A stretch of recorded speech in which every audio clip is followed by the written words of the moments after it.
Hello and welcome to the Analyst by Vajiram and Ravi, your daily companion for making current affairs simple, smart and exam ready.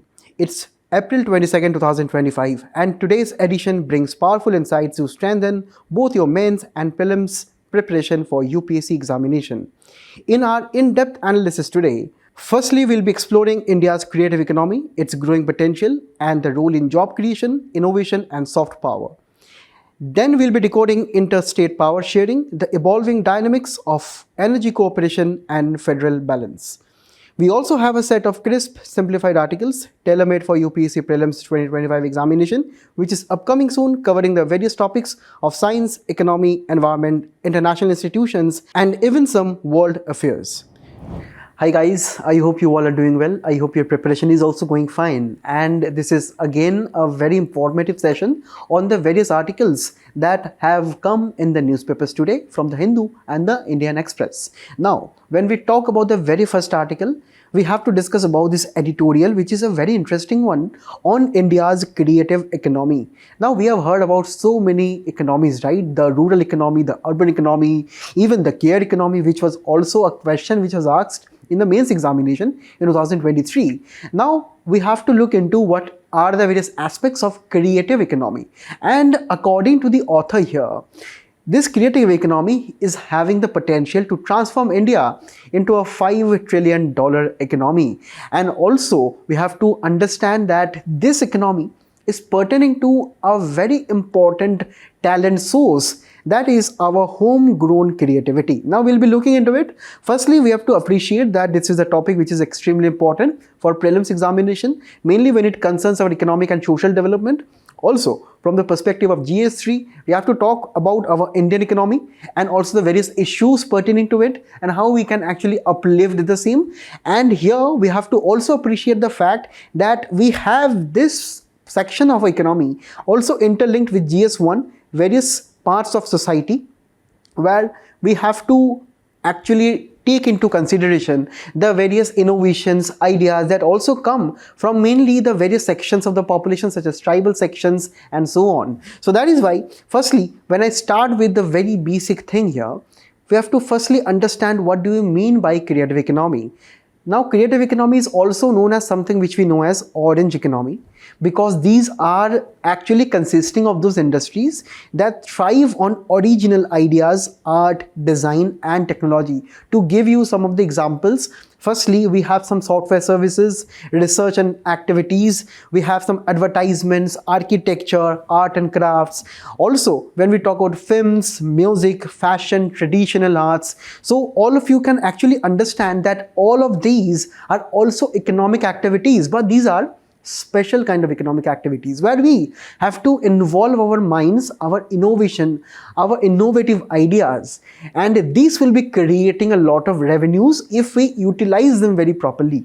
And when we talk about the contribution of the various economies within this particular aspect, we have to understand that when we talk about the global creative economy, software services contribute to 41% of the global creative exports. Now we have to understand that whenever we are creating any softwares, for example, for some AI application or some gaming application, don't you think that the developers, when they are developing the softwares, they actually try to imply or apply their own creative knowledge within the same?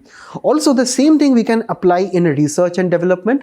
According to Paul Roma, a noted economist, he attributed that an invisible percentage of our GDP is actually contributed by research and development activities. And this is a very important acknowledgement for the contribution or the importance of R&D for any country. And that is also, if you can see, this is ranked second. That is, it is contributing 31% of the global creative export of the entire world. So we have to appreciate the fact that research and development that is undergoing in the fields of medicine, technology, space, they all contribute to the global GDP. And countries which specialize within the same, they have higher percentages of GDP that accrue from the research and development. Also, when we look at various other aspects, we also have the advertisements, films, music, fashion and so on. And that is why we have to actually underscore the significance here. Firstly, when I talk about the economic significance, we have to understand that in India alone, this is a $30 billion industry. And we can only imagine the capability of the industry to propel the economy forward. Also, this is employing around 8% of India's workforce, or whenever I'm talking about the workforce here, I'm talking about the various people who are involved in these kind of sectors. Also, when I talk about the exports of the creative goods between the time of 2010 and 2019, that has increased by 1.5x. That is almost 2 times it has increased in the last 9 to 10 years. Also, when we talk about the contribution to India's GDP, that is contributing to close to 20%. So this is here where we have to understand the importance of the creative economy for our own, say, overall broad economic or GDP prospects. And also, when we talk about the importance for the same for the entire world, according to a UNCTAD report, it is generating around $2 trillion worldwide, and also creating around 50 million jobs globally. So that is how we have to underscore the economic significance when I talk about the social significance. And this is the particular sector where we have to understand the youth is having most of the contribution, because we have to understand that 23% of the workers belong to the category of 15 to 29 years of age. Because we have to simply understand that the youth of the entire country, of the entire world, they have immense energies, and these energies can be utilized into potential economic activities such as these sectors. And that is why we have a lot of youth involved in animation, involved in software development, involved in AI and robotics and so on across the entire world. And also, we have to understand that 45% of the workers here are women, also giving us a hint that this can be a potential sector for women empowerment too.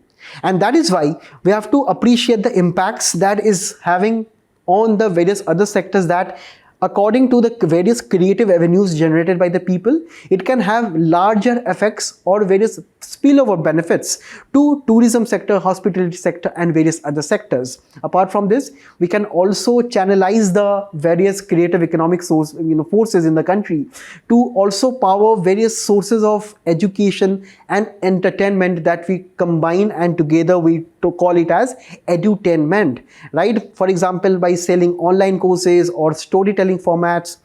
Also, India can leverage our creative economy for diplomacy and soft power in the future too, because all of the, say, films, music, fashion, or art and crafts from India, they also have soft power credentials that has to be accepted all across the world.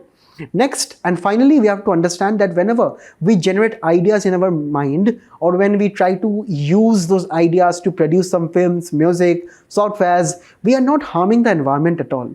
So this is where we have to understand and appreciate the fact that this is a sector which is having one of the least impacts on our environment. Now we got to know about how important the creative economy is for our country. Now there are some issues here. Now one of the most important issues is highlighted by a very important global study done by Grassroots Innovation Augmentation Network. Now they have found out that in India, at the grassroots level, we have hundreds and thousands of local ideas. For example, if you can look at this image here, this person from the rural areas are actually producing clay refrigerators.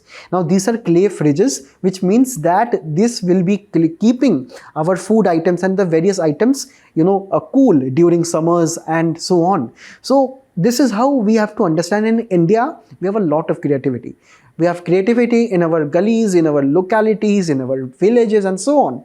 But we have this kind of gap when it comes to implementing them or scaling the ideas on a commercial level.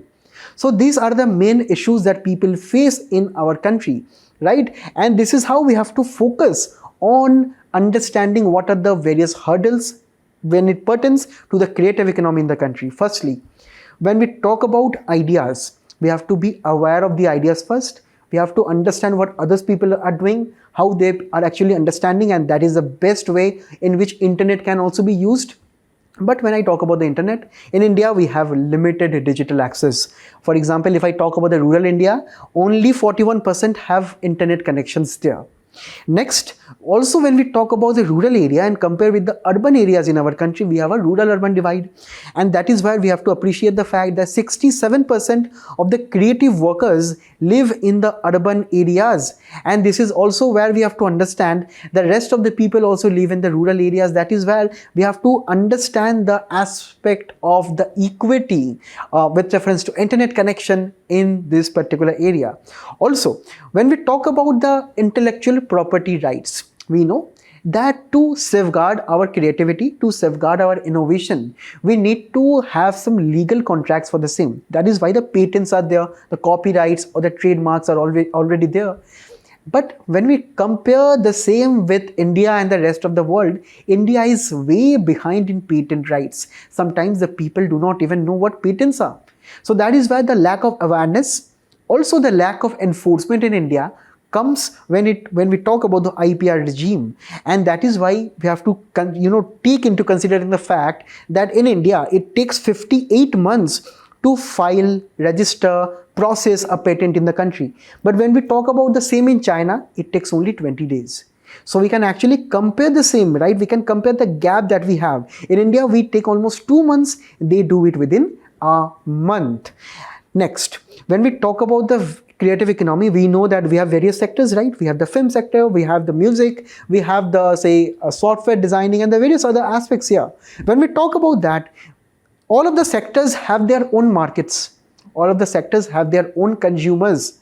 All of the sectors have their own sets of requirements for raw materials and so on.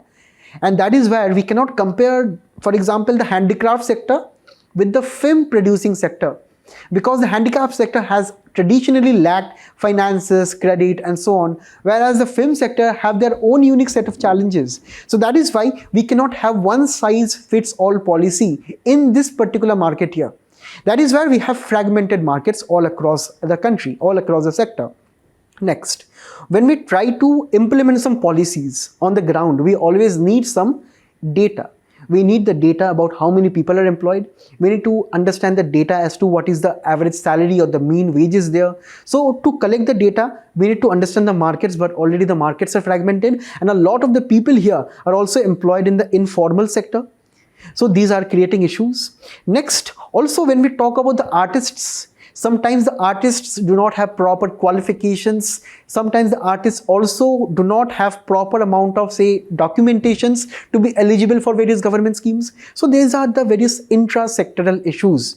And finally, when I talk about the Indian mindset, we all are aware of our mindset that we always go for a job. Be it the government job, be it the private job, we always go for a job that will be paying a salary at the end of the month, because we do not want to take risks. And when I talk about the creative economy, this is that kind of economy where we have to spend our entrepreneurial energies over a long period of time.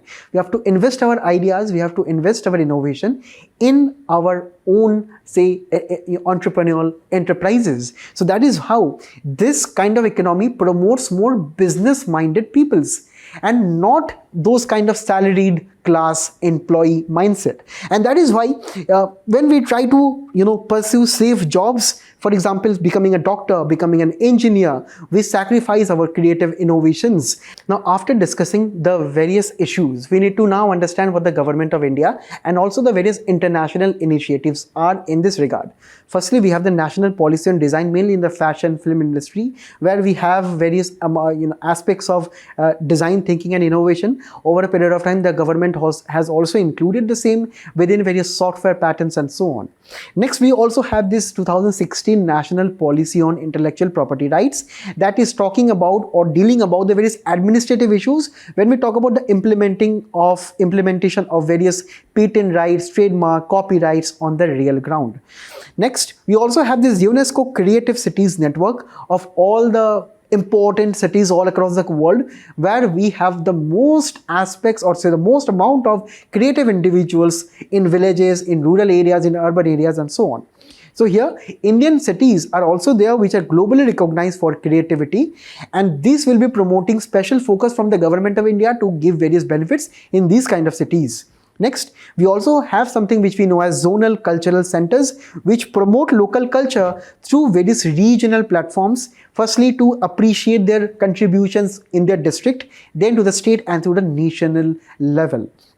Next, we have the National Mission on Cultural Mapping, which is a very important mission to actually map the various cultures across the entire country, taking into the factor of various tribal cultures, tribal knowledge and traditional knowledge when it pertains to medicines, when it pertains to various other arts and crafts all across the country. Next, we recently also had the National Creators Award, which was actually hosted by our Prime Minister too in the recent times. This is actually an award to reward those digital content creators. If you can also mention some of the names. One controversial name also you can take, right, who actually got the digital content awards, and these are the various people who publish their content on Facebook, on YouTube, on various other platforms. And finally, we also have the year of creative economy for sustainable development, in which the United Nations dedicated 2021 as the year in which we have to understand and appreciate the efforts of the creative workers. Even after so many initiatives, we had those issues. That is where we now need to bridge the gap by taking 4 individual solutions. Firstly, we need to invest more in grassroots creativity. We have to acknowledge the fact that creative peoples are everywhere. So that is why we have to kind of having a mentality to promote creativity at the very grassroots level. That is why we have to model a new initiative known as the One District, One Innovation, just on the model of one district, one product that already the government of India has. So based on that model, we can actually try to have some innovation in every district of the country. And that is where the rest of the peoples will be encouraged to actually showcase their own innovation. This can also be done via promoting this kind of innovation and ideas at various festivals, fairs, exhibitions in the country and also abroad. Next, we need to strengthen our intellectual property rights regime, where we need to have proper amount of formal rules and regulations to actually recognize the various creative economy individuals, mainly at the grassroots level, where laws can be made much more simpler for small content creators. Next, we also need to focus on sustainability. If we can look at this international global practice from Indonesia, we have a project known as the Antro Dam project. In this project, various school students in Indonesia tried to resolve the problem of flooding in their cities. What they actually looked at is actually the various kinds of ant tunnels here, if you can see here. And this is how they have thought of the idea that if we can actually have similar kind of construction around the flood prone areas, they will be able to stop the inflowing water. And this is a brilliant idea. They have tried to convert the nature-inspired creativity, and also they got the same funding from the government, and they actually tried to conceptualize this project. That is on the similar lines, we have to also involve the various climate issues in our creativity models too. And that is where we have to understand, as of 2023, only $2.8 billion have been invested in this particular matter. And that is why we need more and more funding just on the lines of this Indonesian school students model. And in this model, we can also involve the aspect of crowdfunding, where people can contribute to the various creative ideas. And finally, the role of the government and the private sectors become extremely important. When we talk about the same, we have to appreciate the fact that the government needs to set up more and more amounts of creative hubs, where people from the various parts of the states, they can come with their own creative ideas at one place. We can also link the various startups with this particular thing. Next, the private company should also try to increase their research and development in this particular sector. As we know that India's research and development contribution to the GDP is only 0.7%, because most of the 0.7% of our GDP contribution, with reference to our research and development, comes from the government sector. That is where the private sector has to also increase the amount of research and development. And finally, we also have to encourage the private sector, the government sector, whenever they are buying any goods or services, to buy from the local innovators. And in this way, we can try to promote the creative economy. And when I talk about the importance of this subject for the mains examination, in 2023, they asked a question on the similar kind of theme, right, on the care economy. So we can also expect a question in the next year mains based on this economy too. And that is why there is a practice question for all of you. Please do practice it and you can let me know. Now we'll be moving on to the next one. Guys, in this article, we are going to talk about the various amounts of interstate cooperation between the power sharing of our country. And this is a very peculiar news because in the newspapers always we hear about the center and the state fighting between themselves, the states also fighting between themselves, and this is actually a very rare kind of news where we see some cooperation between some of the states. And even surprising it is that we have some of the state governments from the opposite political parties cooperating on our power sector. So this is actually a very unique article, but firstly, we'll actually try to understand the various aspects of interstate relations, because from the perspective of prelims, we have to consider and underscore the importance of Indian polity and governance, and also from GS2 perspective, we need to talk about the federalism in the country. And when we talk about the interstate relations, these are the relations that pertain to the collaboration, coordination, and also sometimes conflicts between the states and the union territories in the country. And here, when we talk about the constitutional provisions regarding interstate relations, the constitution tries to establish an harmony between the various states, because we have to acknowledge the various efforts of the state government and also the center and the various powers, how they are distributed between the center and the states to actually run a successful federal democracy in the country. And that is where the various articles pertain to the constitution here in this particular matter. Firstly, we have Article 261, where we have the various laws, regulations, judicial decisions all across the country, which will be uniformly applicable across the states of our country.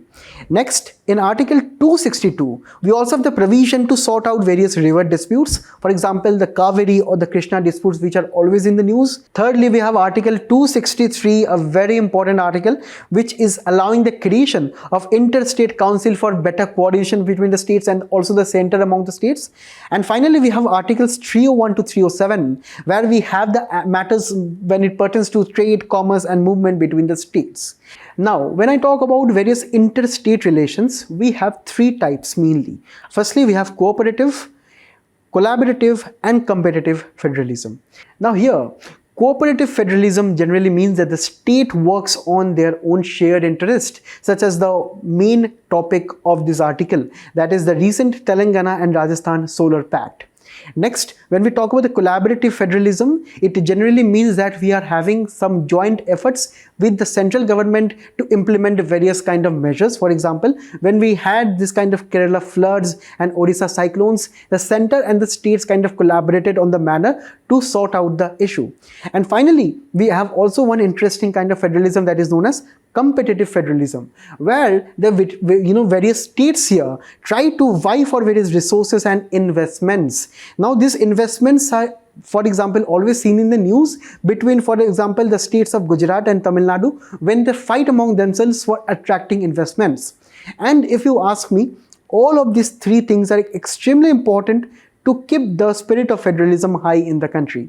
And here, it is extremely important all of the states cooperate, collaborate, and also compete on their levels. And that is where we have these aspects of cooperative federalism in the news right now, where Telangana and Rajasthan, they actually had a pact recently to have solar and thermal power distribution between themselves.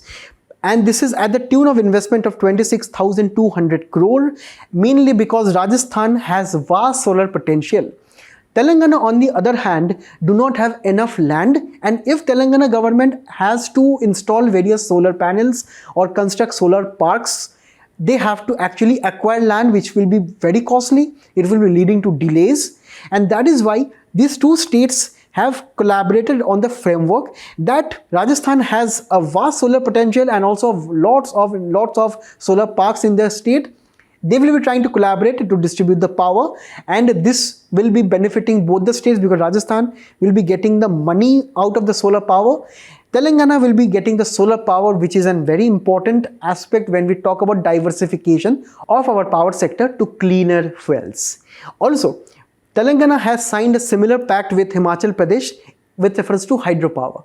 Here, 520 megawatt of hydropower in Seli and Mayanar projects have been shortlisted by Telangana to have some power sharing agreement for 40 years, because Himachal Pradesh has untapped amount of hydropower projects, but they do not have enough funds. So that is why in this particular manner, the Telangana government will be giving funds to Himachal Pradesh, due to which the Himalayan state will be also getting enough funds, and also Telangana will be getting clean energy. This will be also solving one of the problems for the hilly states, because the hilly states have always argued that due to their green and natural resources, they cannot cut down the forest, they cannot set up the various industries, and that is why their state gross domestic product is not increasing. So always we have to understand, based on this same model, the various other hilly states can also adopt the same model with the various other states. And that is why we have to appreciate the bigger picture for the interstate harmony. For example, what it generally means for the entire country is, firstly, we have to appreciate the fact that here both the Congress and the BJP ruled states are coming on board when we talk about cooperative federalism. They are actually acknowledging their mutual interest and their concerns, and they are trying to sign a pact. Next, we are also trying to understand the need of a particular state, for example, Telangana, to have cleaner fuels, cleaner energy, but they cannot have the same because they do not have enough land, they do not have enough hydropower projects. That is why they are collaborating with, Himachal Pradesh and also Rajasthan. And in this manner, we have to also look at various other states who can collaborate on the same manner. Next, here, whatever the power sharing or the agreements which are taking place between the state governments, they are taking place between various joint ventures and memorandum of understanding, where even the central government is present as the facilitator of this kind of agreements. So it is actually very good for the democracy, it is very good for the federalism. Next, with the success of such initiatives, many other states can also join in the future, and this can actually lessen the tensions between the various state governments. And finally, it is entirely, at the end of the day, good for the country, because India aspires to be a net zero country by 2070, and that is where this kind of agreements between the state government to collaborate and treat India as a one family when it concerns the clean energy and green energy transition, it becomes important for our country. And that is why in this entire kind of collaboration, it is ultimately our national unity that has won. It is our economic growth that will be winning in the future, and law and order, by which we are having various joint ventures agreements, this has also won. And finally, conflict resolution has also won, because the state governments are themselves trying to get on the board. But here, there are some concerns, and obviously we have to discuss the way forward in that matter. Firstly, according to various critics, they say that moving power across the states can be a costly affair, and there can be losses in the transmission of this power. And that is why the central government must be stepping in and establishing a better national grid connectivity, especially for these kind of purposes. Secondly, we also have various regulatory and legal issues. Various states, maybe in the future, they can go to the Supreme Court and High Court, and they can actually try to transform these kind of renewable kind of projects into issues as big as the Kaveri or the river disputes which take place. Maybe the green transition is maybe opening a Pandora's box of the future conflicts, and that is why from now only we need to simplify our tariffs of power. We need to specifically clarify who is owning the various assets in the state governments when it concerns the various solar parks, when it concerns the various solar initiatives, the hydropower initiatives. We need to be very careful with the legal modalities. Next, now there is a question that critics also ask, that will the BJP and the Congress states keep cooperating on the same level over a period of time? And that is why we need long-term contracts. If you can look here, Telangana and Himachal Pradesh has agreed on power sharing for 40 years. So for 40 years, they have to collaborate on the matter. They have to collaborate on the power sharing. And that is a very good deal, because they are kind of locking in the cooperation for 40 years. Next, we also have to understand that hydropower depends on rainfall, solar energy depends on weather, and that is where we have to innovate the battery storage systems from now on. We have to actually have much more funds from the center to have better amount of batteries, to have better amount of energy storage systems to actually store the energy and not lead to various other disputes in the future. Next, we also have to reduce the local opposition, because the local opposition pertaining to mainly the solar power plants, right, or the solar parks in the country. If you can see here, in our country we have Gujarat, Rajasthan, Andhra Pradesh, who are actually having most of the solar parks in the country, and these solar parks are spanning over a large area of land, and these acquisition of land or maybe construction of a hydropower plant, they will be attracting some locals, and they may be agitating some locals, and the locals can protest against them. And for that, we also need proper amount of environment impact assessment to be conducted to actually facilitate the easy environmental clearances for such projects. And finally, at the end of the day, states which do not have too much of resources but are still having some power sharing agreement with other states, they must be very cautious that they should not be over dependent on a particular state. And for this matter, the central government must be helping them to diversify their power sharing contracts with various other state governments too. So these are the various comprehensive aspects when we talk about cooperative federalism, power sharing between the states, and the way forward that we have to adopt here. And also in this matter, we have another mains practice question for all of you. So please do practice this. And now we'll be moving on to the simplified articles. Guys, in the next article, we have a very interesting topic on dark matter. And this is according to recent discovery by the Hubble telescope on a particular galaxy which has 9 rings. And that is what makes this extremely important for our general science for prelims. And also we need to be aware of the various achievements and the awareness in the fields of space. And that is why firstly we'll be starting with dark matter. And I know that this kind of concepts in physics can be very difficult to understand, but here just let me try to simplify this for all of you. Now guys, when the universe was formed for the very first time, it were the photons which actually create our lights that contributed 15%, the atoms consisted only 12%, and the neutrinos that consisted only 10%. What about the rest? The rest was all dark matter. Move on to now. Also now when we try to understand the normal matter, that is the atoms and the various other molecules that contribute only 4.5% of our universe that we have observed so far. So the rest of this thing is totally related to dark matter and dark energy, which is kind of an invisible, mysterious property that is seen across the entire universe, that do not interact with light, that do not actually help us to observe them directly. That is why they do not emit, absorb, reflect light at all, making them totally invisible in the universe. Even they are existing right now in front of us, we cannot see them.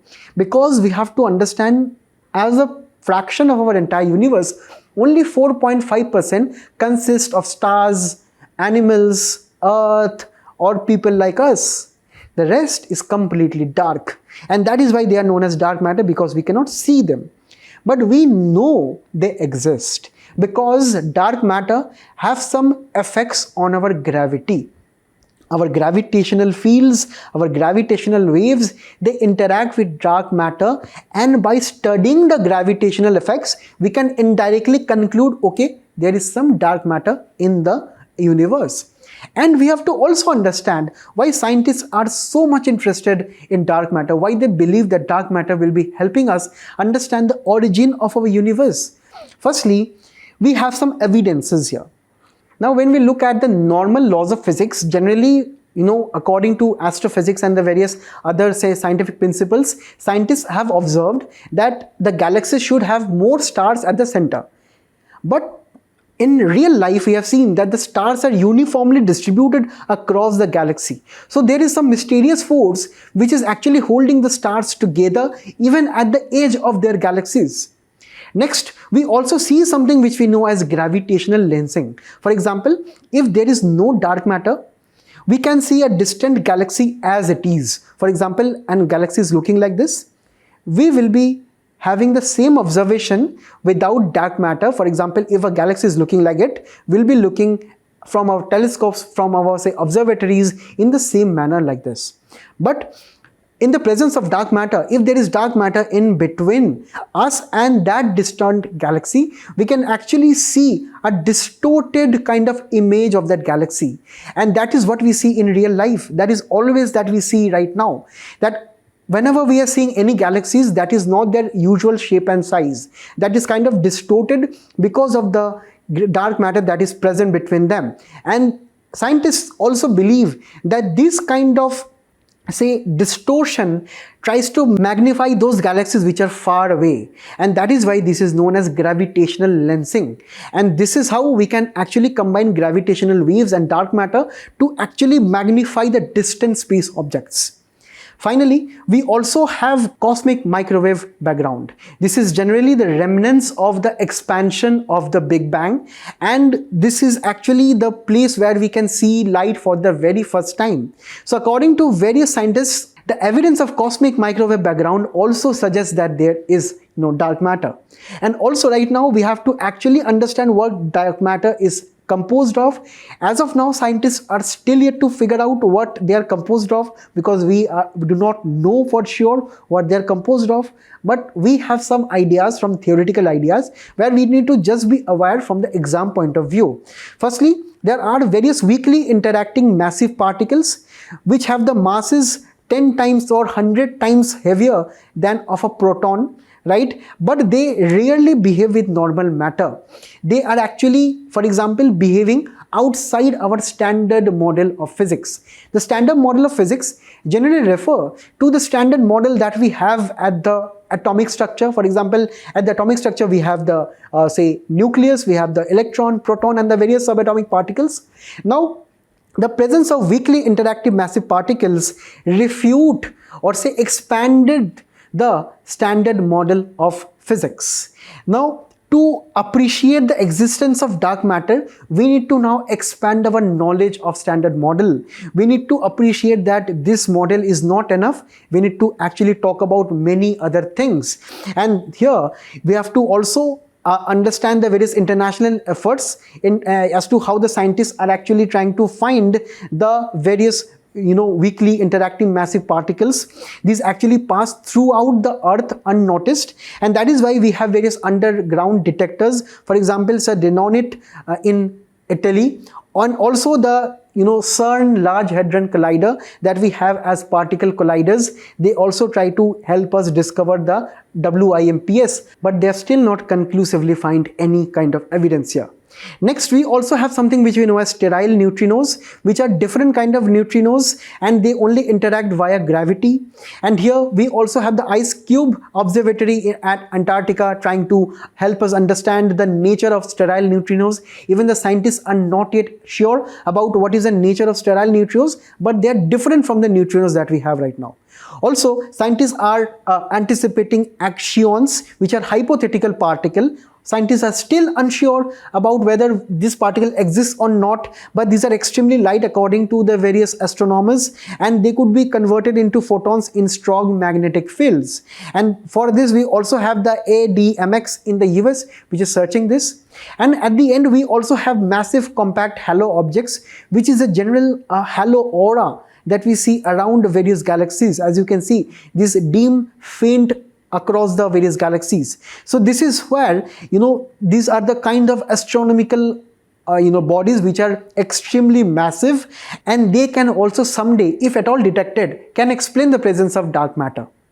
And finally, when we come to this article, now this article here pertains to this recent discovery where the Hubble Space Telescope has revealed the cosmic bullet that gave the bullseye galaxy is 9 rings. Now, for any galaxy, 9 rings, if you can count all the rings here, you will be getting 9 in number. 9 rings are actually very unrealistic, because a galaxy cannot sustain too many rings due to its gravitational effects. And that is why the scientists right now are arguing that maybe we have the dark matter which is holding all of the rings of this particular galaxy. And if at all we have to understand how all these rings were formed, what happened basically 50 million years ago, throughout the center of this galaxy, a small blue dwarf galaxy shot just like a bullet. And when it shot like a bullet, it scattered all the stars in the space around this galaxy. And all the stars, over a period of time, they reorganized in 9 rings. And these 9 rings are actually the focus of attention, because this is actually one type of galaxy which we know as low surface brightness galaxy, because light is spread out very thinly here, and also we have lots of hydrogen gas. So these are actually 2 properties of such galaxies. Now why they are important is the main thing here. They are very important because they actually have very slow star formation because of large presence of hydrogen gas. And this will be helping us study how stars are formed in such a slow manner. Next, it is also having a very odd structure, right, such as 9 rings. So it can also help us identify various other galaxies like this. Thirdly, most importantly, we have dark matter conclusively according to some scientists. So that is how studying this galaxy can help us also finding whether dark matter in various forms are existing in this galaxy or not. And finally, mass is also more evenly spread across the galaxy. This is a direct outcome of this kind of galaxies. So this is how we have to focus on this kind of concepts, and if you are getting all of it, that is enough for the examination. And that is how in 2018 and 2017 we had some PYQs. You let me know the answers in the comment. This article is giving insights about the world's first market for trading in particulate matter emissions in Gujarat, which is extremely crucial for our environment and ecology, for prelims and also for our mains examination. Now, when we talk about the emissions trading scheme, now this is actually a market-based system where industries buy and sell permits to pollute, incentivize them to reduce emissions. To understand this, just imagine this particular system. Just take this emitter A and emitter B. For example, they're producing some of the industrial goods, and due to which they are also producing some amount of greenhouse gases. Now we know that we have to reduce greenhouse gases over a period of time. So what the government has done? Government has told that at most you can only emit 100 units of carbon dioxide. And what the emitter B has done, emitter B has actually fitted some new technology, some new clean technology, which will be emitting lesser greenhouse gases.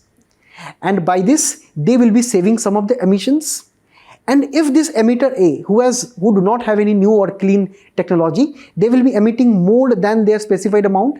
And if they are emitting more, they have to purchase this excess kind of carbon dioxide units from those emitters who are polluting less. So this is how this emission trading system is working very simply, and this is how in Gujarat we have this kind of system for particulate matter.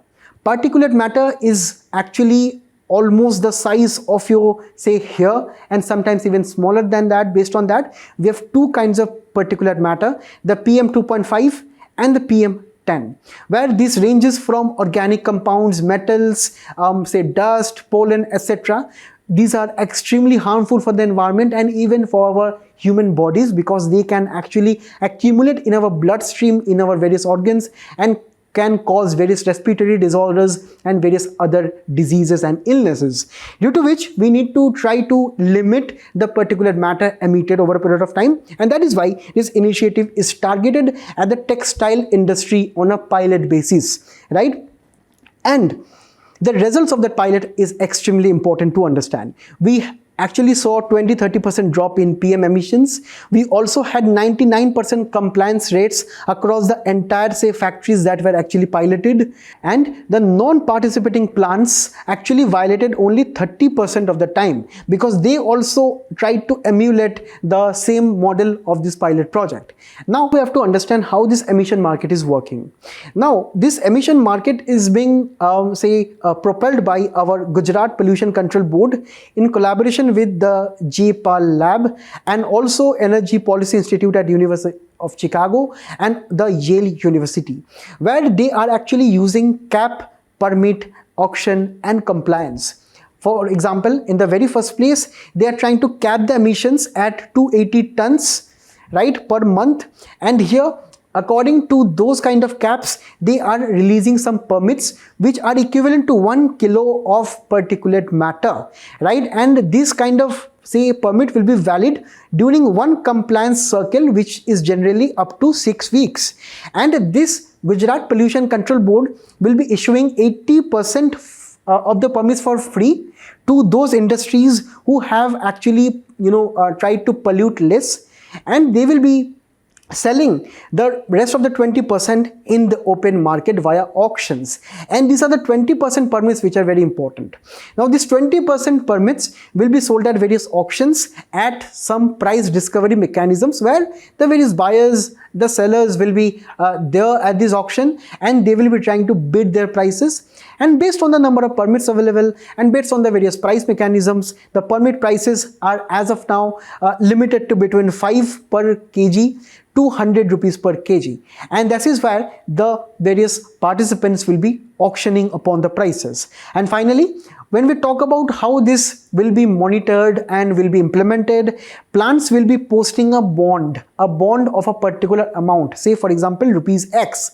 Now this bond will be given to the concerned government authorities. If at all they are trying to pollute above this particular limit that is given to them, the money will be deducted from their bond amounts. So this is actually having a very well compliance kind of a trading system. So this is where this is very different from the conventional or say the traditional system, which was a command and control manner. And in this kind of emission trading system, this is a market based manner where there is auctions, where there are various other mechanisms to enforce this kind of activities. And this is actually an incentive based one, because the more clean and green you are, you will be getting this 80% of the credits for free. So that is why the industries will be incentivized to produce more and more free credits than fees or penalties and fines. And at the end of the day, these systems are entirely self-regulating in nature. And that is why in this kind of article, we have 2023 and 2009 PYQ. You also solve this because they are extremely crucial for the understanding of your concepts. Let me know the answers in the comment. In this article, we'll be understanding how RBI has mandated 2.5% additional run-off factor on digital deposits. Now, this can be extremely complicated. Let me try to simplify this. Now, when we talk about such kind of economic articles, we have to get our basics right first. According to the RBI has eased the liquidity coverage ratio norms, under which the banks will now be required to assign an additional 2.5% of run-off factor for digital deposits. Let me just break it down here. Now, firstly, we have a key word here, that is the liquidity coverage ratio.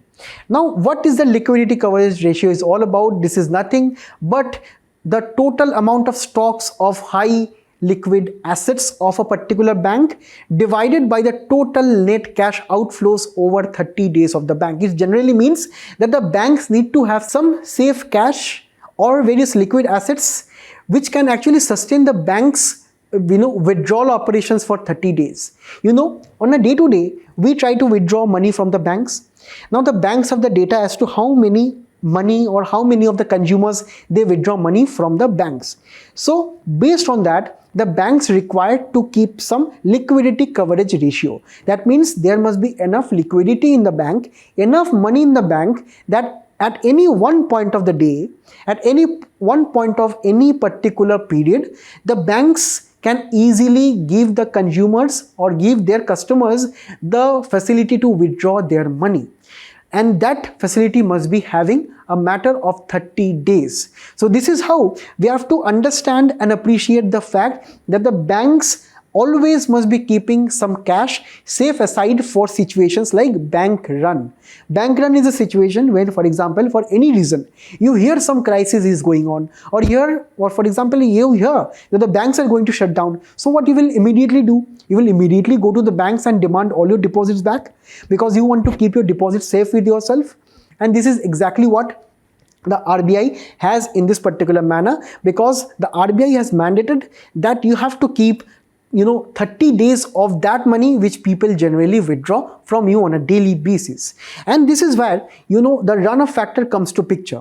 And this is exactly the percentage of deposits that the RBI assumes that the people will be demanding in any crisis.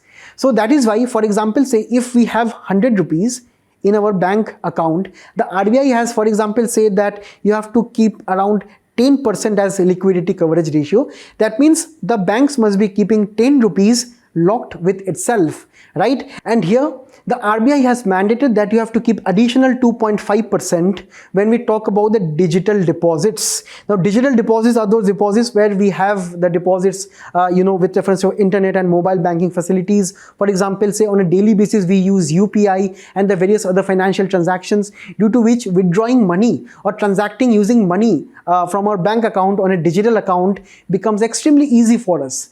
Compare this with the traditional modes of withdrawing the money, for example, from ATM and so on. We have to actually walk to the ATMs and withdraw our money. But as of now, we can easily do the same using UPI. So that is why in such times of digital connectivity and digital payment ecosystem, the RBI has mandated that you have to keep additional 2.5% when we actually talk about any kind of deposit. And that is why this 2.5% is actually a safeguard against those kind of crises that can take place in the future. And that is why the banks now have to keep additional money safe for such online transactions, and mainly keeping in mind the digital ecosystem. And when we talk about the high quality liquid assets, the RBI also has mandated that whatever the cash that the bank will be keeping, apart from them various liquid assets the bank will be keeping, those liquid assets must be valued at the market level.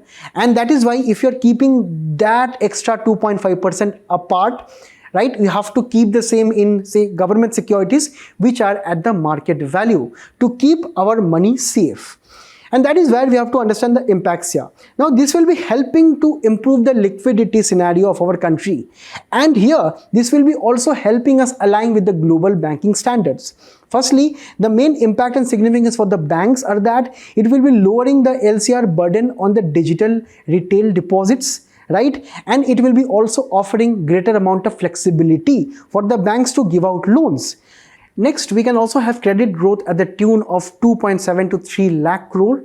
And here, this can also fill, that is around at the tune of 1.5% extra in the loan amounts of the credit that can be given to the various business houses and also the consumers like us.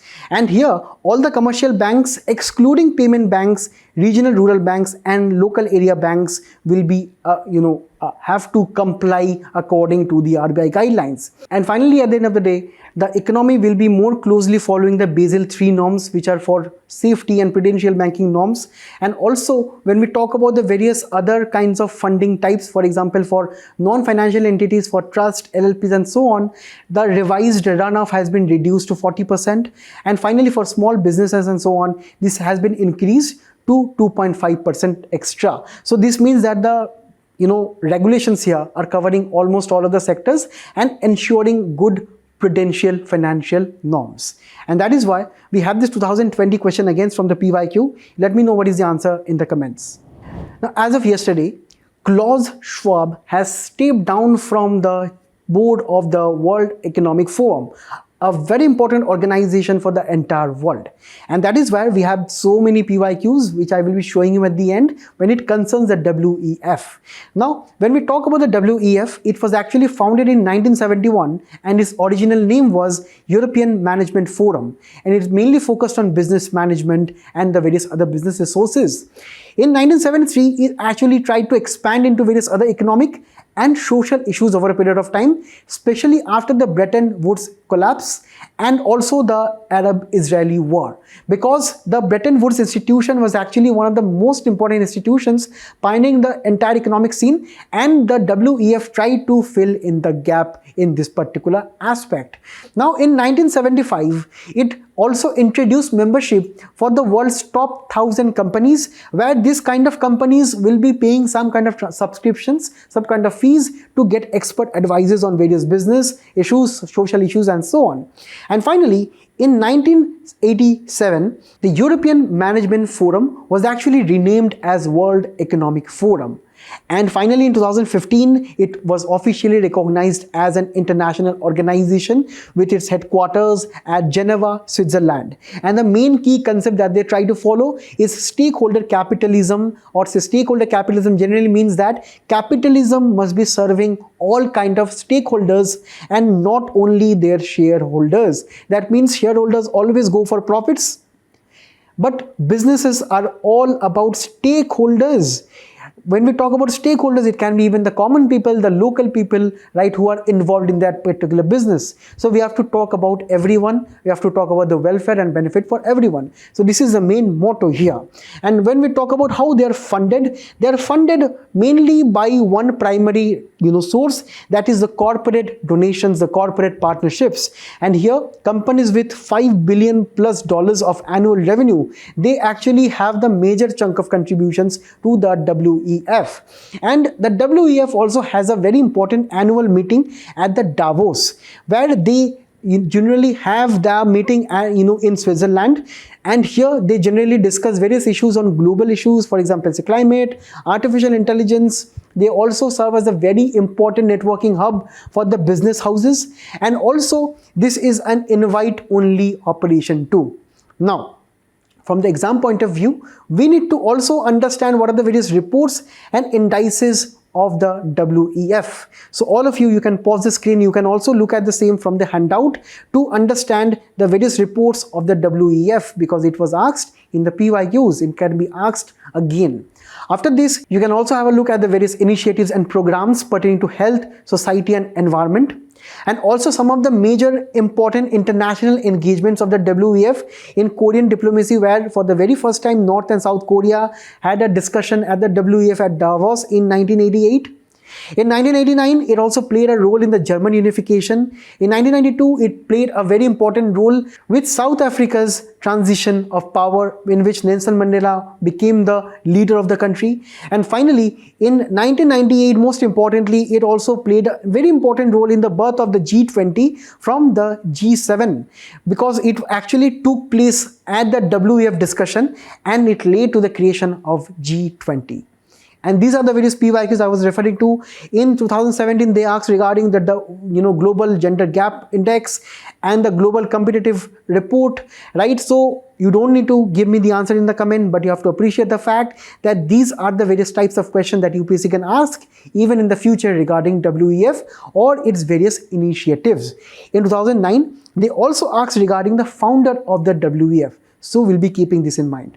Now guys, as you all know, the Pope is no more, and this is how we have to also discuss some of the important aspects regarding his time, regarding his leadership, and also some facts related to prelims. The office of the Pope generally serves from the Vatican City, and the Vatican City is actually located in Italy, where it is actually the smallest country in the entire world, spanning only 44 hectares.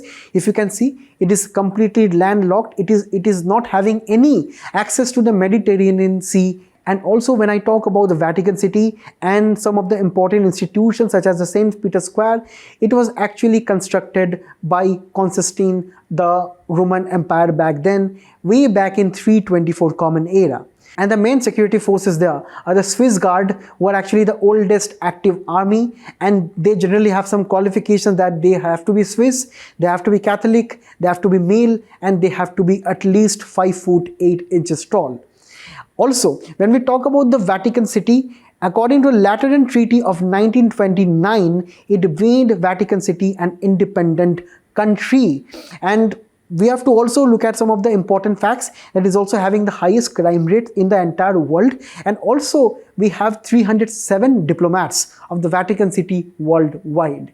Now, when we talk about the election of the new Pope, firstly, when a Pope has passed away, there has to be a camerlengo who will be confirming the Pope's date. After it has been confirmed, the ring of the fisherman, that is actually a very important possession of the Pope, is actually destroyed.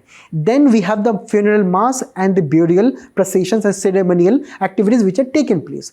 After that, the election is something which is very important.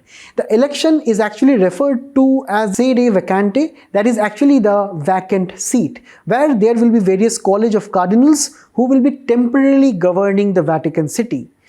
And then when the election will be, say, convened, that is an event which is known as conclave, where mainly the cardinals who are less than 80-year-old only they can vote. From India, as of now, as of this election, there will be 5 cardinals who will be voting at the election of the next pope. The main election process is that all of the cardinals will be actually be gathered in the Sistine Chapel. We also have the famous painting of Michelangelo here. And all of them will be gathering in the Sistine Chapel. The ballots will be cast in multiple rounds, up to 4 per day, where the majority has to be achieved at the tune of 2/3, for which the new pope has to be elected. And between this, there is a very interesting signal. That is, for example, during the voting session, if we have a black smoke, that means we do not have a decision yet. If there is a white smoke, that means we have a new pope, or in Latin that is known as habemus papam. That means the new pope is elected, and after election the pope will be deciding upon its renal name. That is a special name that will be given to the new pope. Now, this section is extremely crucial for your ethics and any content for your essay. So here we have to appreciate the efforts put in by the Pope Francis, and he was actually very modest, very humble and down to earth, which during his time he also received personal calls and also used to call the various Gaza Christian community on a daily basis, right? Also, he washed various prisoners' feet on the very first Easter. For one of the very first time, he also tried to welcome divorced and remarried Catholics, also allowed the baptism of transgender people, blessing of same-sex couples. Next, they also promoted interfaith dialogue, also made various Orthodox, Sunni and various other Muslim leaders. He also tried to improve the Vatican and China ties, apart from playing a very important role in the Paris Climate Agreement. And finally, he was actually known as the Bishop of the Slums in Buenos Aires, where he actually came from. And that is why we have to come to the main aspects of prelims here. When we talk about the mapping aspects, there have been so many questions regarding Mediterranean Sea and the countries surrounding them. So that is why it becomes very important you let me know what are the answers of individual questions here in the comments here. And with this, I thank you all for being a very patient audience. Please do attempt the quiz which is following up. Till we meet again, thank you and all the best.